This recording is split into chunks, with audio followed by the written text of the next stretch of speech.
Hey y'all, it's me, Kevvie. For the past 6 months, I've been working my way through the Stephen King short story collection, Nightmares and Dreamscapes, along with Jake the Bookish Drummer's book club. Despite having around the same number of stories as Night Shift or Skeleton Crew, this one is 2 to 3 times as long. For the most part, these are long short stories. Jake names this as one of the reasons why this is his least favorite King story collection, but I was optimistic. In Skeleton Crew, the penultimate story, The Ballad of the Flexible Bullet, wound up becoming my favorite, and that one was 60 pages. So if I could like that story so much, I figured length wouldn't be a problem for me with this collection. Now let's get right into my ranking of these stories. I skipped Heads Down entirely. It's not a short story. It's a nonfiction essay about baseball. Not interested. Next. Brooklyn, August. The latest installment in Stephen King Should Not Write Poetry. Maybe it would be better if you could stomach Hands Down, but I'm not going to waste 60 pages of my life reading about baseball. I hoped that Home Delivery was going to be about a cursed pizza or something, but no, it's about being pregnant during a zombie apocalypse. I'm not a fan of zombie stories, and this wasn't a very good zombie story to begin with. It Grows on You was a whole lot of nothing. So because the mom messed around with little boys, the house got cursed? Hashtag make it make sense. The Beggar and the Diamond is a retelling of a Hindu parable. Personally, I'd rather read the original Hindu parable than King's westernized version. You know they got a hell of a band, sucked. It's like Children of the Corn, but twice as long with a worse twist. Hashtag I see dead celebrities. Dedication was so uncomfortable to read. It made me nauseous. Not 120 Days of Sodom bad, but still pretty gross. My Pretty Pony. Fine, but like, what's the point? 30 pages to say that the older you get, the faster time goes. Not in like a sci-fi way, but just in a normal experiencing of your life way. There was no twist, no horror spin, just an old guy telling his grandson that time goes faster when you're older. Why? Crouch End was a cosmic horror story, which I typically don't vibe with. Didn't care for this one, and it was kind of confusing too. The Night Flier started out with a lot of potential, but I don't know, I wasn't feeling it. This was the one story in the collection where the length really got to me, and I wound up switching to the audiobook to finish. Chattery Teeth was an okay story. I felt like this story was written because of how popular the Symbol Monkey story was in Skeleton Crew. He felt like he needed to make another story about some creepy children's toy. In that sense, I couldn't get past the feeling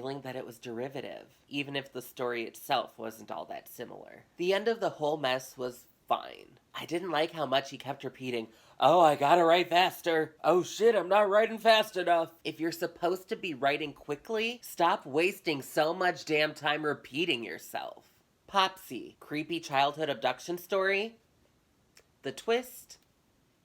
The fifth quarter was fine, and I have nothing else to say about it. The Moving Finger was really fun, creepy and strange, with some great imagery. Sorry Right Number was good too, and also had a reference to My Pretty Pony, which was fun to catch. Okay, from here on, I loved every single story. The House on Maple Street was a fantastic story about children trying to escape their abusive father. It has an unusually happy ending, which I loved in the context of this collection. When I started reading Umney's Last Case, I thought it was just a rehashing of Word Processor of the Gods. But no, it is so much better than that story. More creative premise, so well told, just got better and better the more I read. Rainy Season is fucking hilarious. Two city folk rent a summer home in this small town, and all the residents warn them that this totally ridiculous and unbelievable thing is gonna happen to them if they stay. Of course it's gonna happen. In Suffer Little Children,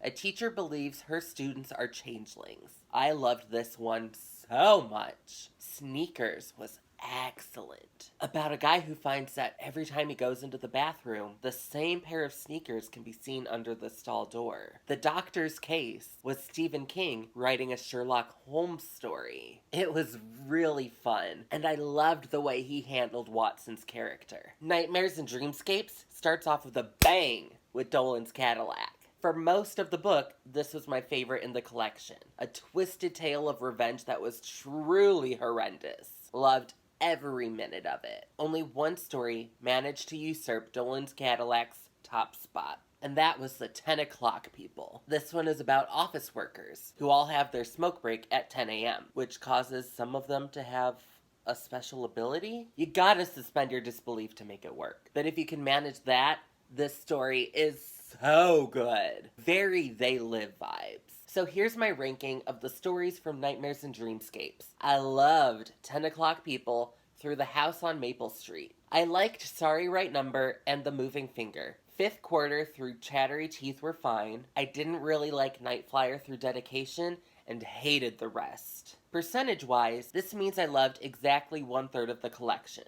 Or, if you want to be generous and omit the essay I didn't read, 35%. This would put it equal to or slightly above Skeleton Crew's 33 and below Night Shift's 45%. While percentage-wise, I may have loved more stories from Night Shift, I feel like I liked Nightmares and Dreamscapes even more. Perhaps because of its length? Spending so much time with a really good story just made it feel that much better. Certainly page count-wise, there were many more pages that I loved in Nightmares and Dreamscapes than in Night Shift. We're taking a little break from the short story book club through the holiday season, and we'll start up again in mid-January with Everything's Eventual. If you'd like to join us in reading 1 or 2 short stories a week, I'll have the link to the Bookish Drummers Discord server down in the description below. Have you read Nightmares and Dreamscapes? How would you rank the collection? Which story's your favorite? Any stories I should look out for in Everything's Eventual? Let me know in the comments below. Thank you all so much for watching.